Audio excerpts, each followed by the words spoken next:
वहीं देखिए, भारत में नशीले पदार्थों की तस्करी से कमाए गए धन को म्यांमार तक पहुंचाने वाले कथित अंतर्राष्ट्रीय मनी लॉन्ड्रिंग नेटवर्क के खिलाफ ईडी ने बड़ी कार्रवाई की है। ईडी ने सुबह मिजोरम, त्रिपुरा, पश्चिम बंगाल में 4 ठिकानों पर एक साथ छापेमारी की।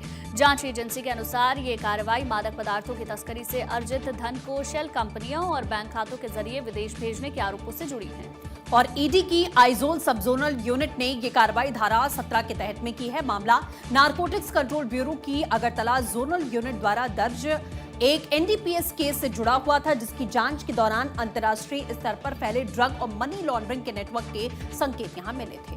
जांच एजेंसियों के अनुसार 21 अगस्त 2025 को मिजोरम में एक वाहन काफिले की तलाशी के दौरान करीब 49 किलोग्राम के लगभग मेथाम्फेटामाइन टैबलेट्स और 40 ग्राम हेरोइन बरामद की गई। इस मामले में 8 लोगों को गिरफ्तार किया गया।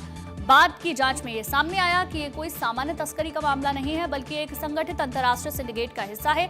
एजेंसियों का दावा है कि म्यांमार स्थित सप्लायर्स ने मेथाम्फेटामाइन की खेप मिजोरम के चाम्फाई जोखाब थार सेक्टर के जरिए भारत में लाई जाती है। इसके बाद ड्रग की ये खेप विभिन्न नेटवर्क के माध्यम से त्रिपुरा और अन्य राज्यों तक पहुंचाई जाती है।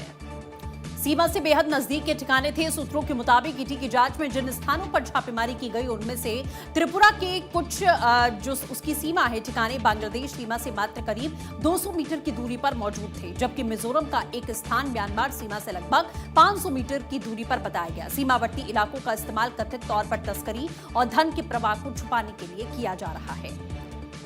वहीं ईडी की जांच में अब तक 142 करोड़ रुपए से अधिक के संदिग्ध वित्तीय लेन देन का पता चला है। एजेंसी को संदेह है कि नशे के कारोबार से जुड़े हुए पैसों को अलग अलग बैंक खातों, शेल कंपनियों के जरिए घुमाया जाता था, फिर उसे म्यांमार में मौजूद लोगों और संस्थाओं के खाते तक पहुंचाया जाता था। जांच एजेंसी के सूत्रों का कहना है कि इस नेटवर्क में कई कंड्यूट और शेल कंपनियों का इस्तेमाल किया गया। इस मामले के कुछ तार दिल्ली से भी जुड़े पाए गए हैं।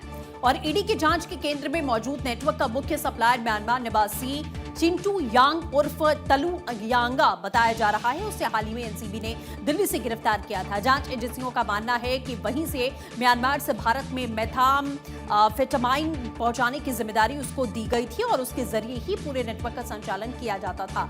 ईडी ने जिन लोगों और संस्थानों से जुड़े परिसरों पर तलाशी की है उनमें आपको जानकारी दे दें, त्रिपुरा के अनुवार हुसैन उर्फ सुमन मियां और जासिम मियां का नाम भी शामिल है।